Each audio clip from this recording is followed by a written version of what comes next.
To our channel friends, ఇప్పుడైతే మనము ODF factory అయితే మన తెలుగు రాష్ట్రాల్లో ఉన్న ఓడిఎఫ్ ఫ్యాక్టరీ నుంచి అయితే నోటిఫికేషన్ అయితే రావడం జరిగింది. జూనియర్ టెక్నీషియన్ ఉద్యోగాలకు అయితే నోటిఫికేషన్ అయితే రావడం అయితే జరిగింది.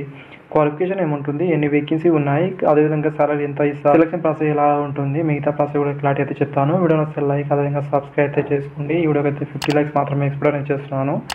నెక్స్ట్ అయితే మనం నోటిఫికేషన్ అయితే చూద్దాం. అప్లికేషన్ అయితే ఆఫ్లైన్ ద్వారా ఉంటుంది, ముందే అయితే చెప్తున్నాను. అదేవిధంగా ఆఫ్లైన్ ద్వారా మీరు స్పీడ్ పోస్ట్ ద్వారా చేయాల్సి అయితే ఉంటుంది. అప్లికేషన్ ఎక్కడ దొరుకుతుందో అది కూడా క్లారిటీ అయితే చెప్తాను. వీడియో లాస్ట్లో చూడండి ఫ్రెండ్స్, అప్పుడే మీకు క్లారిటీ అని అర్థమవుతుంది. అండ్ నోటిఫికేషన్ అయితే చూసుకుంటే ఆర్డినేషన్ ఫ్యాక్టరీ మెదక్ నుంచి రావడం జరిగింది. A unit of armoured vehicle Nigam limited అని గమనించవచ్చు మీరు అనేది. అండ్ ఇదైతే మీరు చూసుకుంటే ఫ్రెండ్స్, ఒకటైతే మీరు గమనించాల్సి ఉంటుంది. ఫస్ట్ టైం మీరు చెప్తున్నాను, జూనియర్ టెక్నీషియన్ అనేది కాంట్రాక్ట్ బేస్ కింద అయితే తీసుకుంటారు. కాకపోతే సాలరీ అయితే బయట చేసేదానికన్నా ఇక్కడ సాలరీ అయితే మంచిగా అయితే వస్తుంది. ఇంచుమించు మీకు అయితే అన్ని రకాల అలవెన్స్ కలుపుకొని అయితే స్టార్టింగ్ 25,000 సాలరీ పైన అయితే వస్తుందండి.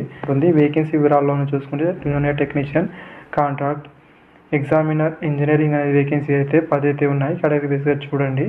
Next junior technician contract fitter general వాళ్ళకైతే 10 ఉద్యోగాలు అయితే ఉన్నాయండి. కేటగిరీ బేస్గా ఇక్కడ మీరు చూసే ప్రయత్నం అయితే చేయాల్సి అయితే ఉంటుంది. అదేవిధంగా నోటిఫికేషన్ అయితే మన టెలిగ్రామ్లో అయితే ఉంటుంది, అక్కడ నుంచి అయితే మీరు చూడండి. అండ్ క్వాలిఫికేషన్ విషయానికి వస్తే జూనియర్ టెక్నీషియన్ కాంట్రాక్ట్ కింద అయితే ఇక్కడ మీకు ఎగ్జామినర్ ఇంజనీరింగ్ వేకెన్సీలకు అయితే క్వాలిఫికేషన్ అయితే అప్రెంటిస్‌షిప్ లేదా ఐటీఐ అయితే ఫిట్టర్ ఎలక్ట్రానిక్లో చేసిన వాళ్ళైతే ఎలిజిబుల్ అవుతారు. దీంతో పాటు అయితే కంపల్సరీగా అయితే 2 ఇయర్ ఎక్స్పీరియన్స్ అయితే ఉండాల్సి అయితే ఉంటుంది రిలేటివ్ ఫీల్డ్లో అనేది గమనించండి. వాళ్ళైతే ఎలిజిబుల్ అవుతారు. అదేవిధంగా జూనియర్ టెక్నీషియన్ ఫిట్టర్ జనరల్ వాళ్ళకైతే ఇది కూడా సేమ్ ఇక్కడ మీకు అనేది జనరల్ ఫిట్టర్లో లేదా మెకానిక్ మిషన్ టూల్ మెయింటైనర్ లేదా డై మేకర్లో చేసిన వాళ్ళైతే ఐటీ లేదా అప్రెంటిస్ చేసిన వాళ్ళైతే ఎలిజిబుల్ అవుతారు. దీంతో పాటు 2 ఇయర్ ఎక్స్పీరియన్స్ అయితే ఉండాల్సి అయితే ఉంటుంది.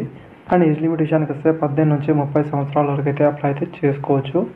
ఓబీసీ నాన్ క్రిమినల్ వాళ్ళకైతే 3 ఇయర్ వరకు, ఎస్సీ ఎస్టీ వాళ్ళకైతే 5 ఇయర్ వరకు, అదేవిధంగా పీడబ్ల్యూడీ క్యాండిడేట్ వాళ్ళకైతే 10 ఇయర్ వరకు అయితే ఏజ్ రిలాక్సేషన్ అయితే వర్తిస్తుంది.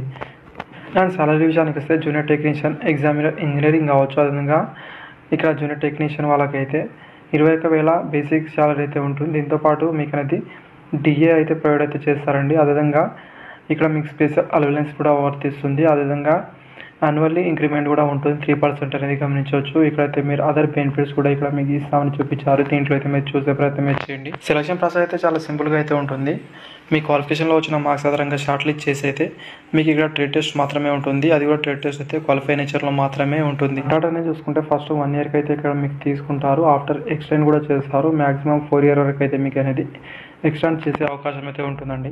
బయట ప్రైవేట్ కంపెనీలో చేసే కన్నా ఇక్కడ చేస్తే మీకు యూస్ఫుల్ అయితే ఉంటుంది. నెక్స్ట్ నోటిఫికేషన్కి అయితే మీకు అయితే యూస్ఫుల్ అయితే ఉంటుంది. అదేవిధంగా సాలరీ కూడా ఎక్కువ అయితే వస్తుంది కాబట్టి ఒకసారి ట్రై అనేది చేయండి. అప్లికేషన్ అయితే చూసుకుంటే కింద డిస్క్రిప్షన్లో ఆల్రెడీ లింక్ అయితే ఉంటుంది. అక్కడ నుంచి అయితే అప్లికేషన్ ఫామ్ అయితే ఉంటుంది. అదైతే మీరు ఇక్కడ ఇచ్చిన ఈ అడ్రస్కి అయితే మీరు సెండ్ అయితే చేయాల్సి అయితే ఉంటుంది. స్పీడ్ పోస్ట్ ద్వారా మాత్రమే, ఇలాంటి ఒరిజినల్ కాపీస్ అయితే పెట్టదు, ఓన్లీ జిరాక్స్ అటాచ్ అయితే చేయాల్సి అయితే ఉంటుంది. ఇక్కడ మీరు అడ్రస్ అనేది చూసుకోవచ్చు. The deputy general manager HR ordination factory Medak Yeddumailaram district Sangareddy Telangana ఈ పిన్ కోడ్కి అయితే మీరు సెండ్ అనేది చేయాల్సి అయితే ఉంటుంది. ఇక్కడ అప్లికేషన్ ఫీజు కూడా ఉంటుంది. ఇక్కడ మీరు ఎస్బీఐ కలెక్ట్ ద్వారా అయితే ఫీజు అనేది పే చేయాల్సి అయితే ఉంటుంది. దీంట్లో అయితే ఒకటైతే మీరు గమనించండి, SC ST PWD ex service man, అదేవిధంగా ఫీమేల్ క్యాండిడేట్ వాళ్ళకైతే ఫీజు నుంచి అయితే మినహాయింపు అయితే ఉంటుంది. మిగతా క్యాండిడేట్ అయితే ఫీజు అయితే పే చేయాల్సి అయితే ఉంటుంది. ఈ అప్లికేషన్ ఫామ్ అయితే ఇక్కడ మీరు చూడొచ్చు. ఈ అప్లికేషన్ ఫామ్ అయితే మీరు ఫిల్అప్ చేసి అయితే సెండ్ అయితే చేయాల్సి అయితే ఉంటుంది. ఆల్రెడీ ఇక్కడ అడ్రస్ కూడా మెన్షన్ అయితే చేశారు. స్పీడ్ పోస్ట్ లేదా ఆర్డినరీ పోస్ట్ ద్వారా సెండ్ అనేది చేయాల్సి అయితే ఉంటుంది. ఆర్డినరీ పోస్ట్ ద్వారా అయితే చేయకండి, ఓన్లీ స్పీడ్ పోస్ట్ ద్వారా మాత్రమే చేయండి. కంపల్సరీ అక్కడ చేరుతుంది. అదేవిధంగా త్వరగా అయితే చేరుతుంది. ఆర్డినరీ పోస్ట్ ద్వారా ఇక్కడ మీరు పంపిస్తే అది చేరే అవకాశం కూడా ఉండదు. అందుకే మీకు తర్వాత మీ అప్లికేషన్ కూడా చేరదు కాబట్టి మీరు దీనికి ఎలిజిబుల్ గారు కాబట్టి అదైతే మీరు గమనించండి. స్పీడ్ పోస్ట్ ద్వారా మాత్రమే పంపించండి. లాస్ట్ డేట్ అనేది ఇక్కడ చూసుకుంటే May 3 వరకు అయితే మీరు అప్లై అయితే చేసుకోవాల్సి అయితే ఉంటుందండి.